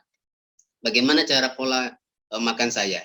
Nah, untuk menghitung itu kalorinya berapa kcal, kemudian proteinnya berapa, dan seterusnya secara detail itu setiap orang berbeda-beda, Ibu. Sangat berbeda-beda. Kalau ingin detail banget sesuai dengan kebutuhan Ibu, nanti kemudian harus nanti mengkonsumsi apa, makannya itu berapa, itu Ibu bisa langsung konsultasi dengan dokter ahli gizi di rumah sakit banyak. Kebetulan hari ini dokter ahli gizinya lagi isoman. Dokter Davi namanya. Nah, kalau ada dokter Davi asik ini, jadi bisa langsung dihitung Ibu berapa. Kalau saya bukan dokter ahli gizi, sehingga tidak bisa memberikan saran untuk ibu misalnya atau dengan ibu-ibu yang secara spesifik. Tapi secara umum adalah kita membangun keseimbangan tubuh. Misalnya ada bapak-bapak ya usianya sekitar 60 tahun, ya kan? Nah, boleh jadi dia kandungan karbohidratnya harus kecil. Seumuran kita ini, ibu bapak sekalian, ya ini sangat dianjurkan untuk mengurangi karbohidrat, memperbanyak protein, memperbanyak nutrisi yang lain. Karena apa? Karena tubuh kita ini sudah tidak bertumbuh. Betul ya Bu ya? Kalau anak-anak kita karbohidratnya juga harus cukup. Karena apa? Mereka tumbuh. Mereka harus jadi besar, otaknya juga harus terbangun. Itu dari makanan. Kalau kita makannya nasinya banyak, roti, kemudian mie instan, apalagi itu mie ayam, donat, waduh, pergi keluar belum nanti ada arisan, bentar lagi ada pengajian, apalagi terima rapot, makanan semua karbohidrat semua, jadinya apa? Majunya perut. Nah, perutnya malah maju. Ya kan Bu ya? Nah, karena itu ya sudah, jangan ditangisi kalau begitu. Karena apa? Nah, mulai sekarang dan seterusnya kita tahu pola makannya. Jadi anak-anak karbohidratnya cukup, kita kurangi. Dengan demikian kita akan sehat. Minum susu kedelai Pak, saya akan meninggalkan susu sapi. Minum susu kedelai saja, saya beli di Arbarka nanti. Ya boleh, itu sebagai salah satu alternatif. Bagi kita yang misalnya tidak ingin kolesterolnya rendah. Karena apa? Susu sapi juga bagus, proteinnya bagus. Tapi masih ada kolesterol. Kalau tubuh kita terlalu banyak nanti mengkonsumsi, boleh minum susu kedelai. Gitu Ibu. Ini ada satu lagi ya, Mama ada yang tanya, Pak Hamim, apakah produk kedelai dari Puspita GMO Flu? Ini non GMO Bu, ini kedelai non GMO ya. Kita tidak menggunakan kedelai yang lain, kita menggunakan kedelai non GMO, jadi free GMO-nya. Mudah-mudahan ini menjadi informasi ya. Terima kasih ibu-ibu sekalian. Ya, terima kasih Pak Hamim. Ini kita agak cepat aja jawabnya mungkin Pak Hamim ya. Ini ada yang bertanya, kalau setiap minum susu kedelai itu lalu diare, itu berarti kita alergi atau bagaimana Pak? Kalau minum susu kedelai alergi, Ibu belinya susu kedelainya di mana? Ini dari Bunda Gibran. Belinya di mana nih? Memang kenapa nih Pak Hamim? Apa karena apa? Udah expired atau bagaimana atau seperti apa Pak? Susu kedelai ini kan dimasak Bu ya, dimasak. Jadi tanya, setiap minuman ya yang olahan yang kemudian dikemas seperti ini, itu bakteri tidak mati. Ingat Bu ya, bakterinya tidak mati. Kenapa? Bakterinya dipingsankan saja, gitu. Sehingga kalau kemudian dia terpapar matahari, kemudian bakterinya bangun, kemudian diminum, ya bakterinya akan juga menjadi problem pencernaan. Nah, nanti Ibu tanya, kenapa bakteri nggak dimatiin saja, Pak? Gitu. Kalau bakterinya dimatiin, Ibu, berarti butuh suhu tinggi. Kalau suhu tinggi, juga vitaminnya akan rusak. Proteinnya juga akan rusak, gitu. Nah, dengan demikian, kalau minum susu kedelai kita beli, boleh saja, boleh jadi ya, boleh jadi ketika masak itu pasteurisasinya belum tercapai. Ya, dulu kan kita belajar IPA ya, biologi itu namanya pasteurisasi. Pasteurisasi itu apa? Adalah pemanasan secara bertahap untuk satu, menjadikan paling tidak bakterinya itu tidak punya daya. Kalau dia tidak bisa mati, dia bisa dipingsankan. Itu pasteurisasi. Itu bertahap dari suhu 20, naik 30, 40. Nah, ini Vitkosoya itu menggunakan pola pasteurisasi itu. Dengan demikian, kita bisa uji labnya mengatakan bagus.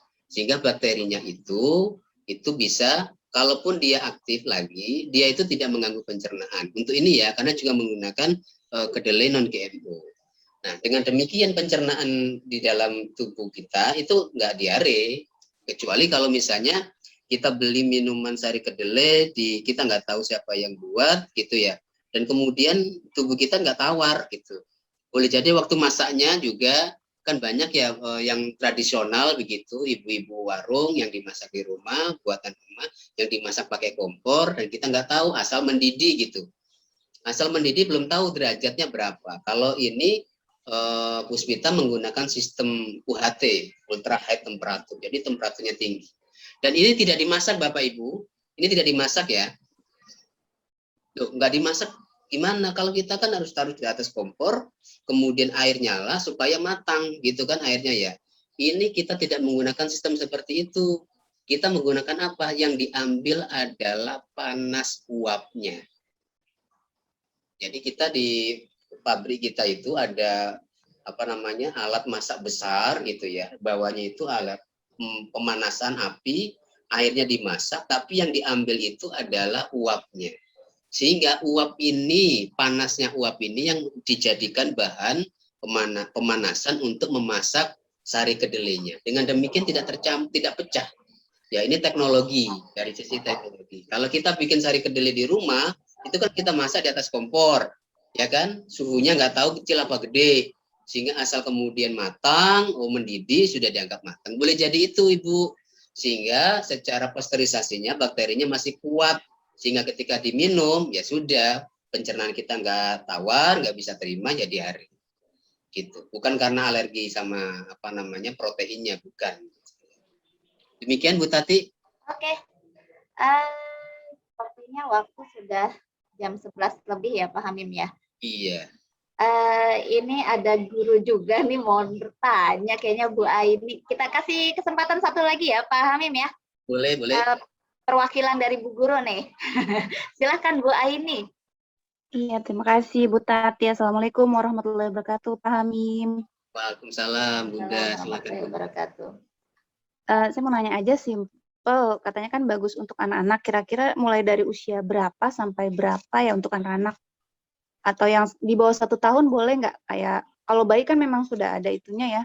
Sudah ada susu tersendiri yang dari produk-produk tertentu yang udah mengandung soya. Kalau untuk produk dari Pak Hamim sendiri itu bagus nggak untuk anak bayi gitu? Terima kasih Pak Hamim.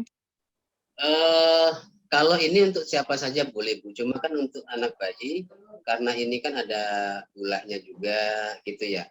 Kalau untuk bayi banget saya sarankan sih susu-susu yang soya. Kalau dia nggak tawar ya, yang memang dibuat untuk bayi. Kalau Fitco Soya ini untuk semua kalangan Bu. Jadi untuk anak, orang tua, muda, laki-laki, perempuan boleh. Tapi untuk bayi sebaiknya sih menggunakan susu yang sudah diproduksi memang khusus untuk bayi. Nah, ke depan ini sedang juga kita pikirkan ini Bu, kita membuat susu bentuknya powder ya, serbuk, apa itu namanya? Susu apa sih kalau serbuk itu? Ya susu ini ya, susu formula begitu, tapi bentuknya dari kedelai, Gitu ya? tapi bubuk, susu bubuk dari kedelai yang tidak apa namanya dari kedelai GMO. Sedang kita trial dan uji cobakan Bu, tapi memang belum kita produksi. Untuk tadi itu untuk bayi, Jadi Ibu tanya kalau ini Fitco Soya boleh untuk bayi enggak? Sebaiknya sih apa namanya tidak diberikan kepada bayi. Khawatirnya apa? Ada kandungan di sini yang bayi juga tidak toleran. Tapi beberapa hari yang lalu justru ada ibu-ibu datang ke pabrik juga minta susu kedelai ini. Buat apa Pak? Buat bayi saya Pak. Habis kalau minum susu formula itu malah gatal-gatal. Diminumin ini juga sehat, tapi saya tidak bisa mempertanggungjawabkan secara ilmiah ya Bu ya, gitu. Tapi ada orang melakukan. Nah, tapi saya sarankan sih untuk bayi banget, ibu bayi itu lebih baik menggunakan susu soya ya kedelai yang memang diproduksi untuk bayi. Itu lebih aman, insya Allah.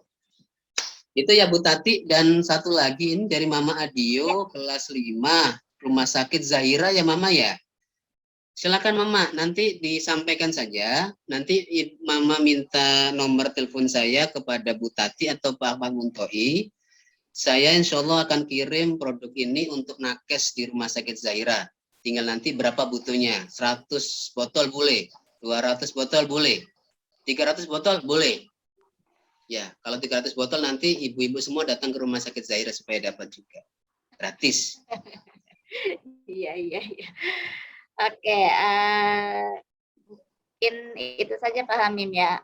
Ya, saya kira Ini mungkin ada satu lagi nih dari yang di chat dari Mama Reva TKA. Bagaimana cara atau tips untuk memilih susu kedelai yang bagus untuk anak dan keluarga? Pitcho soya paling ya. Langsung deh iklan. iya, itu soalnya kayaknya ya. Karena begini Bu, ini memang satu dari awal kita bikin. Ini kalau usaha kita ini, kalau mau cepat berhasil dan cepat banyak uangnya, kasih bahan pengawet.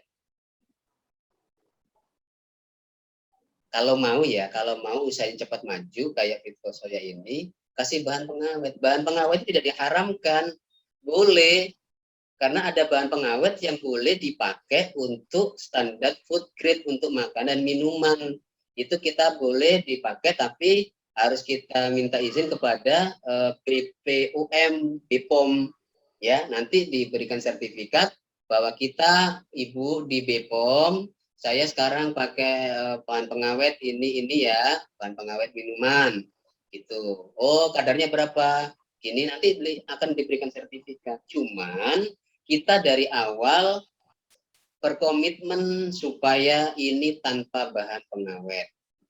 Supaya lebih satu, ya ini memang komitmen sendiri. Jadi idealisme kita adalah ini akan tetap tanpa bahan pengawet, dan alhamdulillah ini sudah dapat sertifikasi dari ini ya, saya tunjukkan gambarnya, kelihatan nggak ya? Ini Sustainable US Soy, diakui oleh US Soy, satu institusi bidang industri perkedelaian dari Amerika. Nah, kenapa menggunakan ini susu kedelai non GMO dan sudah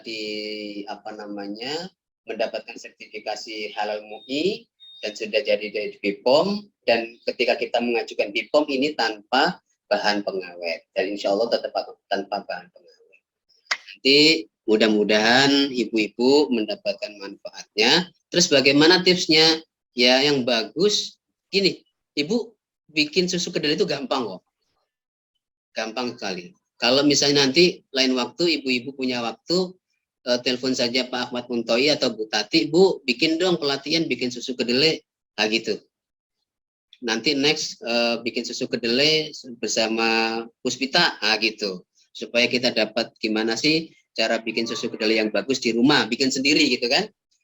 Kalau perlu dijual. Nah kalau dijual untungnya banyak, insya Allah. Gitu Bu. Tapi kalau misalnya repot ya sudah, beli saja nanti di Albarka. Beli aja. Ada di sana. Kayaknya beli aja udah yang simple dan bebas pengawet ya Pak Hamim ya.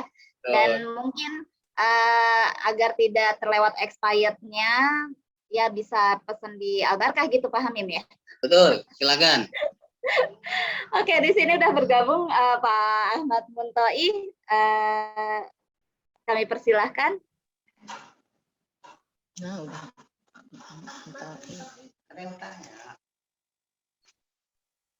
Wah, terima kasih, luar biasa sekali nih informasinya dari Pak Hamim ini. Mudah-mudahan kita setelah mendapat pengetahuan ini hidup semakin sehat ya Gus ya gitu ya. Terutama didampingi dengan susu kedelai yang sudah jadi ini.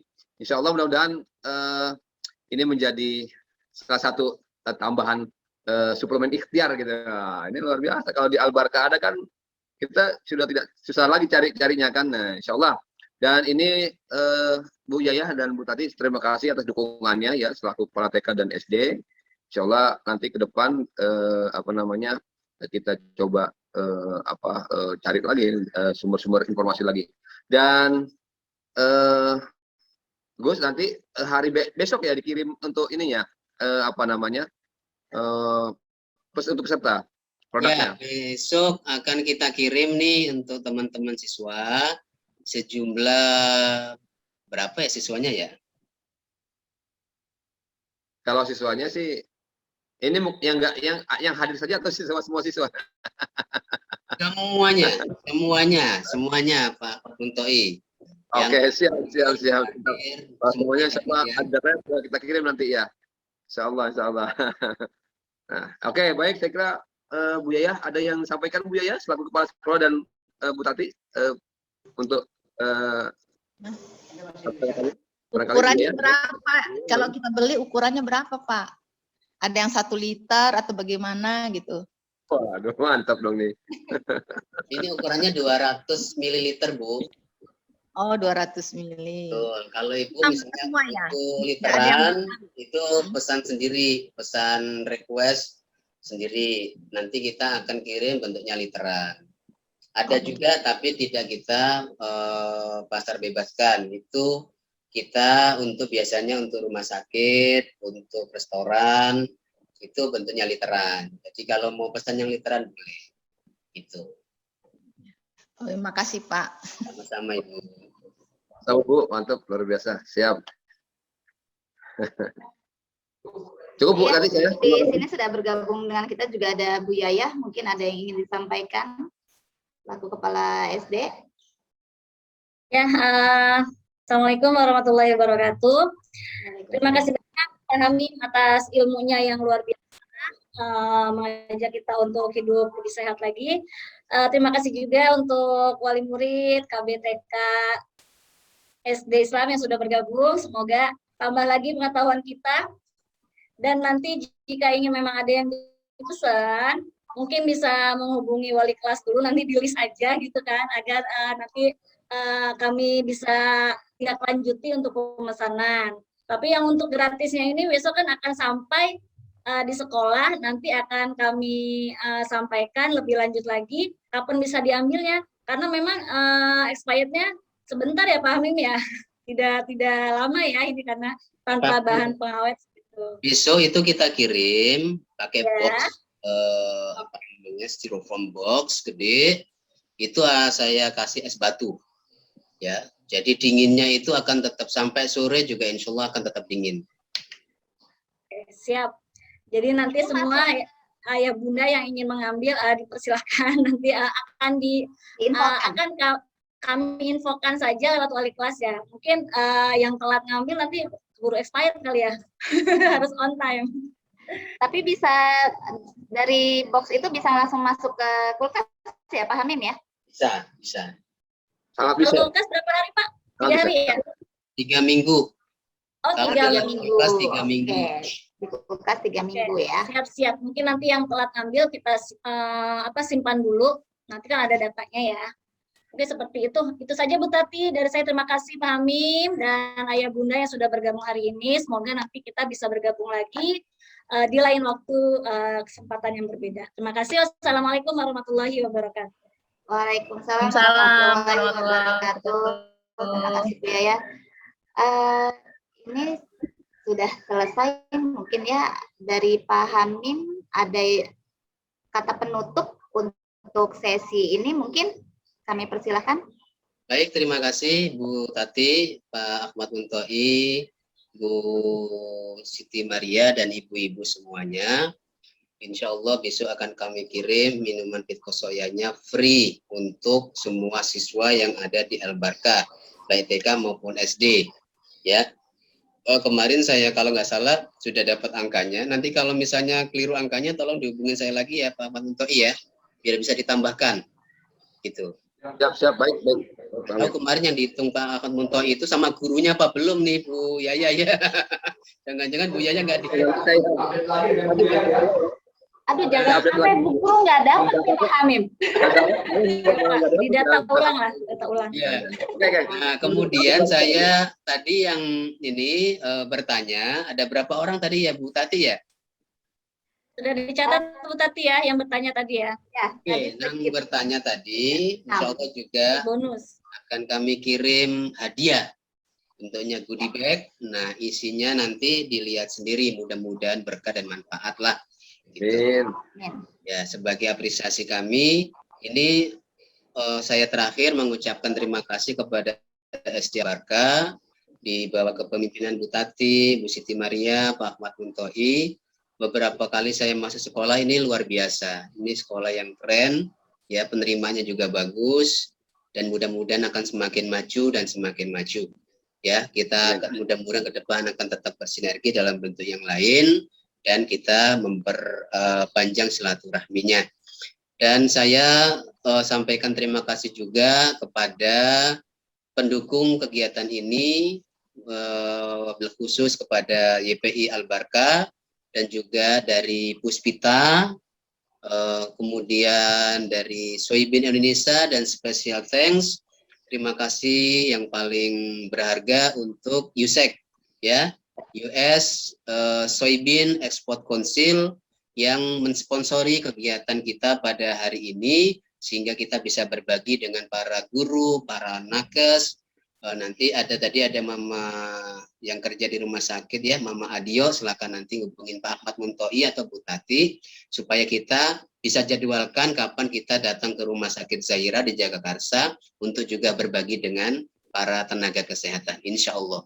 Demikian, terima kasih sekali Pak Ahmad Muntoi, Bu Siti Maria, Bu Tati, dan juga mama-mama semua, para bunda, ibu-ibu semua, mudah-mudahan semuanya sehat, semuanya menjadi orang-orang yang hebat, sehingga Indonesia tangguh, Indonesia, apa itu? Tagline-nya, Indonesia tangguh, Indonesia tumbuh. Ayo Indonesia, minum sari kedelai, protein untuk meningkatkan imun tubuh. Mantap. Terima kasih. Assalamualaikum warahmatullahi wabarakatuh. Waalaikumsalam warahmatullahi wabarakatuh. Oke, terima kasih semuanya untuk acara hari ini. Saya ucapkan juga terima kasih yang sebesar-besarnya kepada narasumber kita pada hari ini. Semoga apa yang tadi kita sudah dengarkan bersama menambah wawasan kita untuk kesehatan kita sehari-hari, untuk anak-anak kita, keluarga kita semuanya, terutama pada masa pandemi ini. Semoga kita semuanya tetap sehat, dapat terbebas dari pandemi ini, dan semoga yang sedang sakit COVID maupun non-COVID semuanya diberikan kesehatan, kesembuhan yang sempurna dari Allah Subhanahu wa Ta'ala.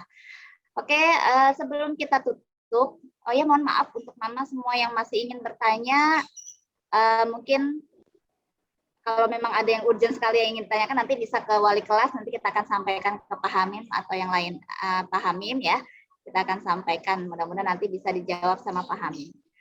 Oke, sebelum kita tutup, mari bersama-sama kita membaca doa yang pada kesempatan kali ini akan disampaikan oleh Pak Hilmi. Kepada Pak Hilmi, kami persilahkan. Baik, terima kasih Bu Tati. Bismillahirrahmanirrahim. Assalamualaikum warahmatullahi wabarakatuh. Waalaikumsalam warahmatullahi wabarakatuh. Oke, sebelumnya saya ucapkan terima kasih banyak kepada Pak Hamim telah berbagi ilmu, berbagi pengalaman, beredukasi tentang Kusu kedelai kepada kita. Semoga ilmunya bermanfaat juga sebagai bentuk ikhtiar kita dalam menjaga kesehatan, baik untuk diri kita pribadi dan juga untuk orang-orang di sayang sekitar kita.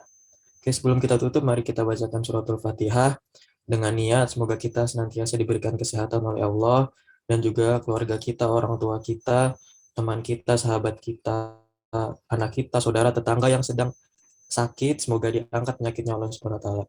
Al-Hadiniyah binati sifat Rasulullah SAW. Al-Fatihah. A'udzubillahi minasyaitonirrajim. Bismillahirrahmanirrahim. Ar-Rahmanir-Rahim. Maliki yaumiddin. Iyyaka na'budu wa iyyaka nasta'in. Ihdinas siratal mustaqim. Shiratal ladzina an'amta 'alaihim ghairil maghdubi 'alaihim waladdallin. A'udzubillahi minasyaitonirrajim. Bismillahirrahmanirrahim. Allahumma shalli ala sayyidina Muhammadin tibbil qulubi wa dawaiha وعافية الأبدان وشفائها ونور الأبصار وضيائها وعلى آله وصحبه وسلم. اللهم ارزقنا فهم النبيين وحفظ المرسلين وإلهام ملائكة برحمتك. اللهم أغننا بالعلم وزينا بالحلم وأكرمنا بالتقوى وجملنا بالعافية.